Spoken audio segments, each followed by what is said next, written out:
inscrito a este programa de pedagogía para la solución de conflictos.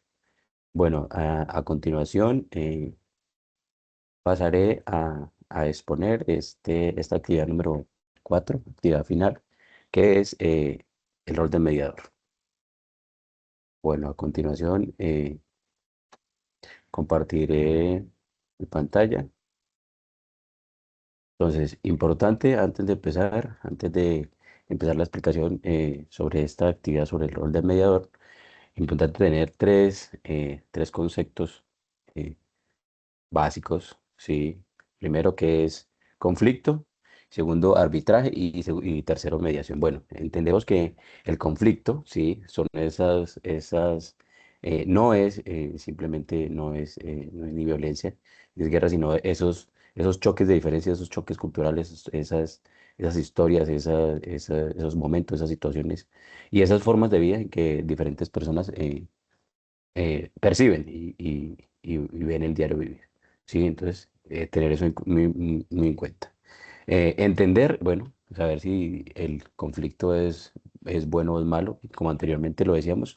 eh, el conflicto es ese choque de diferencia, ¿sí? De ideas, de pensamientos, de culturas; entender porque los seres humanos somos distintos, claramente todos no somos iguales. Entonces, no es algo negativo, antes al contrario, el conflicto es muy positivo, ¿sí? Muy conveniente. Es una oportunidad gigante, como nos decían los autores anteriormente, en tareas y trabajos anteriores, esa oportunidad de mejora, esa oportunidad de evolución, entender que nuestro pensamiento no es el único pensamiento que existe, sino que hay que convivir y hay que trascender también con los demás pensamientos en los cuales coexistimos, y entender que ponernos en los zapatos del otro es tener empatía con los demás, ¿sí? Y obviamente convivir junto con ellos, pues entonces digamos que nos da esa evolución, ese propósito, ese paso más adelante. Bueno, también tengamos en cuenta lo que es el arbitraje y lo que es la mediación. Bueno, decimos que el arbitraje es esa situación, ese momento en donde ponemos o hay un juez, como en nuestra vida ordinaria, hay un juez o se delega eh, policía, un agente de tránsito, que da las veces de árbitros y en donde muchas veces pues se ve y se nota que pues uno gana y uno pierde. Sí, digamos que esta diferencia entre arbitraje y mediación, podríamos decir, digamos que claramente en el arbitraje pues hay una persona, sí, hay una persona eh, que está haciendo las veces de juez, y en la mediación pues claramente también hay una persona que está siendo las veces de ese mediador. Entonces, digamos que esas dos ahí tienen una similitud, sí, y claramente la diferencia más grande entre el arbitraje y la mediación es que en el arbitraje pues claramente uno va a perder y el otro va a ganar. Y en la mediación, al contrario, sí, ahí está ese guía. Y al contrario del arbitraje, pues claramente, digamos que ese mediador no es quien dicta una solución definitiva, sino que al contrario, busca las herramientas y la manera de que esas dos personas puedan charlar y se puedan cerciorar de que la otra persona existe, y que busquen claramente entre ellos una solución a su conflicto. Bueno, a partir de ahí entendemos, y Thomas Kuhn nos dice que a partir de esa situación y de esos conflictos hay cuatro posturas importantes, ¿sí? Como lo es una postura competitiva, ¿sí? Una evasiva, una acomodados y la otra colaborador, ¿sí? A partir de eso, entonces, digamos que en muchas situaciones nos vemos involucrados, ¿sí? En nuestra vida diaria, en nuestro trabajo, en nuestra universidad, en los colegios. Nos vemos con ese tipo de situaciones, y él nos dice que a partir de esto las personas toman ciertas posturas en cuanto a estas situaciones, ¿sí? Bien sea evasivo, vemos qué está sucediendo, pero sin embargo no nos involucramos, ¿sí? Acomodados, pues le damos la razón a uno, ¿sí? Colaborados, ¿sí? Entonces, digamos que son cuatro posturas importantes que hay que tener en cuenta. Sí, y claramente, digamos que en estas posturas, pues, el camino a la paz, o siempre a la solución de ese conflicto, siempre va a ser la meta principal, ¿no? Sí, entonces, digamos que cuando elegimos colaborar y escuchar al otro, ponernos en los zapatos del otro, entendemos, y sí, realmente somos imparciales. Entonces, tratar de como entender su situación, ¿sí? saber más o menos de qué situación viene, cómo ha sido su vida, cómo ha trascendido esas situaciones en su vida y pues cómo está tomando su postura. Listo. A partir de esto, sí, claramente ya entendiendo esto, obviamente tenemos cierto tipo de emociones y percepciones en ese entorno, en esas situaciones. Y, muchas veces ira, rabia, orgullo, frustración, no sé, son muchas emociones que se dan frente a esos conflictos, esas situaciones que nos vemos involucrados en el diario vivir. Y que muchas veces no nos tomamos un momento para analizar, sino que vamos explotando, ¿no?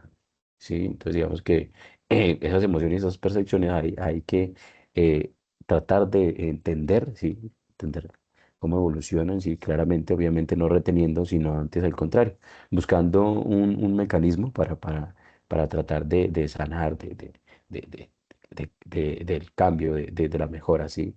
Entonces digamos que entender al otro cómo se siente, equilibrar ese sentido tanto mío como el de la otra persona con el que estamos teniendo ese conflicto. Recordemos que el conflicto no es sinónimo de violencia ni de guerra.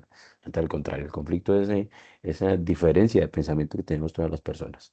Sí, a partir de esto, entonces, el método URI nos muestra dos métodos. ¿Sí? El primero, que nos dice que es subir al balcón, y el segundo, que es tender un puente. ¿Sí? Entonces, digamos que ese método de subir el balcón nos dice que en muchas situaciones en las que nos encontramos con conflictos, con las diferencias de pensamiento, ¿sí? Muchas veces somos atacados, somos contradecidos, somos eh, agredidos verbalmente, ¿sí? Y nosotros, obviamente, sin conocer las herramientas, obviamente nuestro cuerpo tiende a expulsar esa energía, no sé, como a atacar, a gritar, ¿sí? Entonces, digamos que este método de subir al balcón nos invita a tomar un respiro, ¿sí? A hacer una pausa, a decir alto, ¿sí? Por eso más o menos hace énfasis en subir al balcón, es decir, evadir un poquito y subir al balcón, esperar, calmarnos, sí, respirar profundo, tomar, tomar un aire, pensar con claridad realmente lo que vamos a hacer antes de empezar a tomar una decisión, sí, empezar tomar esas ideas, esas diferencias de ideas con cabeza fría, sí, para no empeorar las cosas. Y el otro método, de tender un puente, es, como nos lo dice literalmente, tender ese camino, ¿sí? Tender ese puente, ¿sí? Bajarle un poco, ¿sí? No agredir al otro, no hacerlo sentir menos, no decir, no, yo soy más, mira, no. Entonces, al contrario, igualarnos, ¿sí? Entender que sus ideas también pueden ser válidas, ¿sí? Y a su vez, tender ese puente de oro, ¿sí? Digamos, intentar dar esa comunicación, ¿sí? Una comunicación activa, ¿sí? Respetuosamente, claro está, respetando sus ideas y claramente ya llegar a un acuerdo. Ni que las ideas de él sean más, ni las ideas mías sean menos, antes al contrario, ¿sí? Llegar a esa comunicación, hacer ese puente de ambos. Bueno, a partir de aquí, entonces digamos que tenemos una acción mediadora, ¿sí? Entonces, digamos que la acción mediadora es ese acto generoso, ¿sí?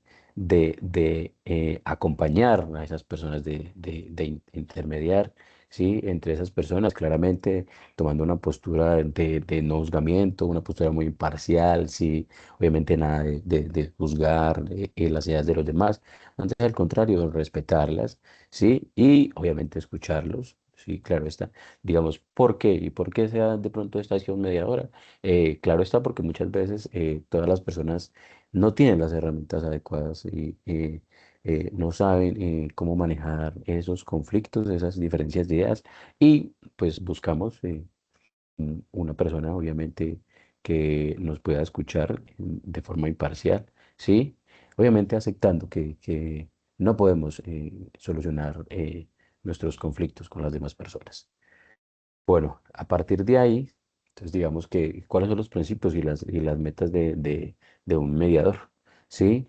pues entender que los principios que debe tener un mediador, claro está, pues obviamente importante, una escucha activa, sí, eh, decidir, obviamente con voluntad propia, decir, bueno, yo voy a ser una persona mediadora, eh, voy a estar intermediando en este conflicto, sí, obviamente respetando los acuerdos, sí, y pues claro está que la meta es que esas personas salgan de ese espacio o de esa charla sintiéndose respetadas y capaces de comunicarse mejor en el futuro, claramente, pues sintiendo una mejora en la forma de resolver esos conflictos. Bueno, a partir de ahí, entonces, digamos que tenemos eh, cuatro metodologías. Tenemos unas metodologías para el desarrollo de la mediación, ¿sí? El primero, el modelo de Harvard, ¿sí?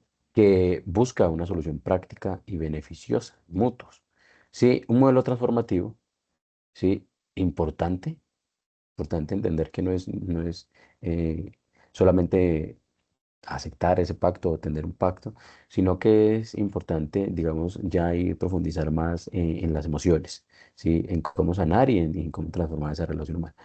El modelo circular narrativo, que nos ayuda a cambiar la historia, ¿sí? Eso ya va más profundo, ya va más allá de esa situación en la que él ha vivido, esa sociedad, de ese círculo social en que eh, él ha crecido, ha vivido, ¿sí?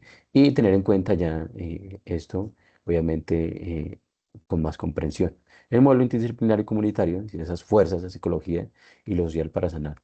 Digamos que estas metodologías claramente buscan la solución de conflictos desde su perspectiva. Claro está, una va mucho más tradicional, mucho más como subsanar ese conflicto momentáneo, ¿sí?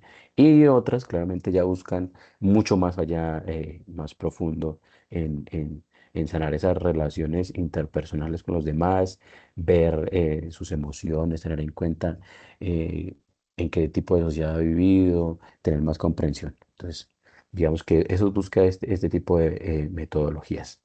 Bueno, claramente que lo siguiente son las características del mediador. Importante, fundamental, sí, una escucha activa, sí.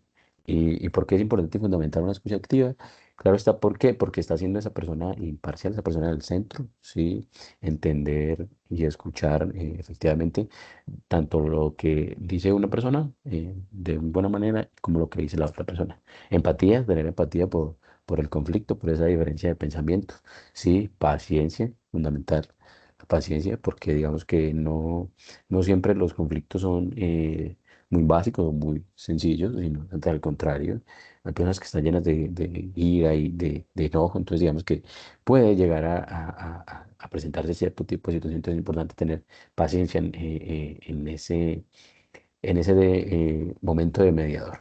Bueno, claramente, digamos, si se da la oportunidad y ellos, las personas que están involucradas en este conflicto, le dan la palabra de pronto intervenir y de sugerir alguna idea para poder solucionar, claramente hacerlo de la mejor manera, sí, obviamente con serenidad, con delicadeza, con buenas palabras, con buena comunicación. Bueno.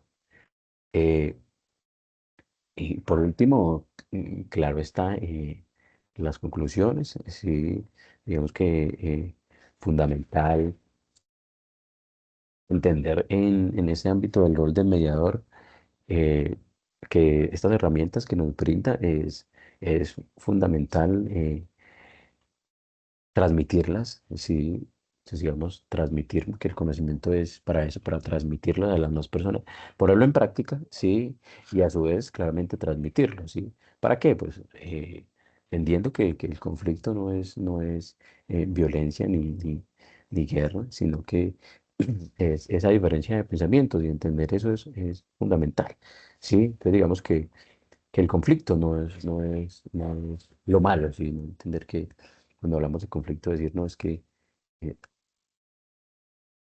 hay cosas malas, no, al contrario. El conflicto eh, no es el enemigo, sí. El enemigo es la falta de herramientas y empatía para sentarnos a dialogar con los demás. Y que la verdadera paz social no se firma solamente en las mesas y en acuerdos, sino que la construimos día a día en nuestras casas, en nuestro trabajo, en nuestro diario vivir, en nuestro barrio y en nuestra ciudad en la que vivimos. Sí, y eh, mejor tender puentes de oro en lugar de levantar muros en nuestra vida. Muchísimas gracias.